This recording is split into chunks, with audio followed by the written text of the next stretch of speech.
The Lord be with you. And with your spirit. A reading from the Holy Gospel according to Matthew. Glory to you, O Lord. Jesus said to his disciples, "Ask, and it will be given to you. Seek, and you will find. Knock, and the door will be opened to you. For everyone who asks receives, and the one who seeks finds, and to the one who knocks the door will be opened. Which one of you would hand his son a stone when he asked for a loaf of bread, or a snake when he asked for a fish? If you then, who are wicked, know how to give good gifts to your children, how much more will your heavenly Father give good things to those who ask him? Do to others whatever you would have them do to you. This is the law and the prophets." The Gospel of the Lord. Praise to you, Lord Jesus Christ.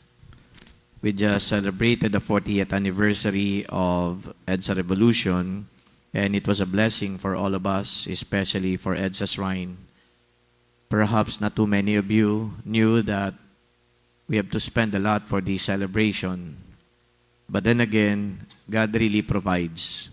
And I guess the gospel that we have today resonated with me. People who I do not expect to donated their resources, so much so that the expenses which we are supposed to incur were lessened. Kaya sobra-sobra din ang pasasalamat namin dahil talagang dumating yung tulong galing sa iba't ibang mga tao na palagay ko ay ginawang instrumento ng ating Panginoon. In the gospel, it says, "Ask, and it will be given to you. Seek, and you will find. Knock, and the door will be opened." Meaning to say, meron muna tayong dapat gawin. Tayo yung magna-knock, tayo yung manghihingi, tayo yung makikiusap. Pero dito po, sa kaso ng ating pagdiriwang ng ating fiesta, hindi naman din po ako nanghingi. Hindi naman din po ako kumatok. Pero kagandahan nito, sila mismo ang nagkusa. So I guess it is the Lord's way of assuring us that whenever we are in need, the Lord is always there, knowing what we truly need, knowing what will benefit us. The EDSA celebration was not for me. The EDSA celebration was not only for EDSA Shrine, but the EDSA celebration was for the Filipino people. And I guess the Lord knows that this celebration is going to empower a lot of us Filipinos. Kaya siguro, dumating din yung mga tulong. Kaya dito po, nais ko lang reinforce na minsan meron tayong mga pangangailangan, minsan din, nahihirapan tayo na maghanap kung paano matutugunan ng pangangailangan. Pero palagay ko, yung gospel na ito ay hindi nagsisinungaling. Dala na nga ng aking naging karanasan, hindi lamang kahapon at nitong mga nagdaang araw, kundi pati na sa iba't ibang mga panahon pa na ang Diyos ay tunay na nagbibigay. The Lord uses people as His instruments.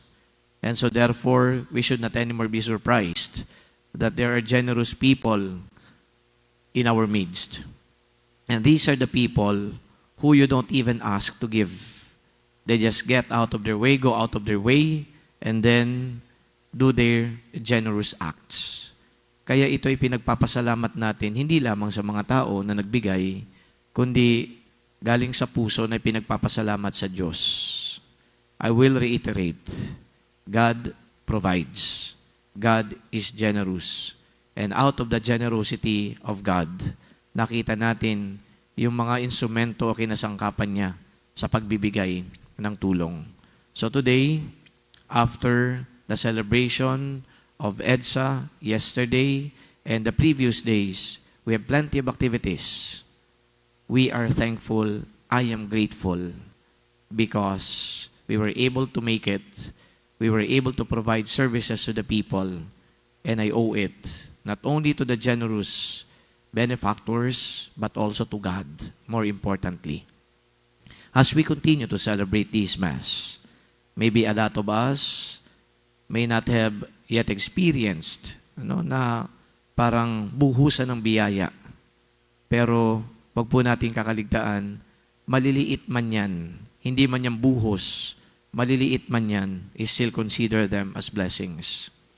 We are not only looking at the bigger picture here in a sense that, oh, we receive millions, we receive hundreds of thousands, pero yung maliliit lang na bagay na natatanggap natin, dapat ipagpasalamat sa Diyos. We should not overlook them because they are blessings. As I end this reflection, I'd like to say that all of us are blessed, maybe in different ways, but admit it, accept it, and claim it. All of us are blessed by the Lord. Amen.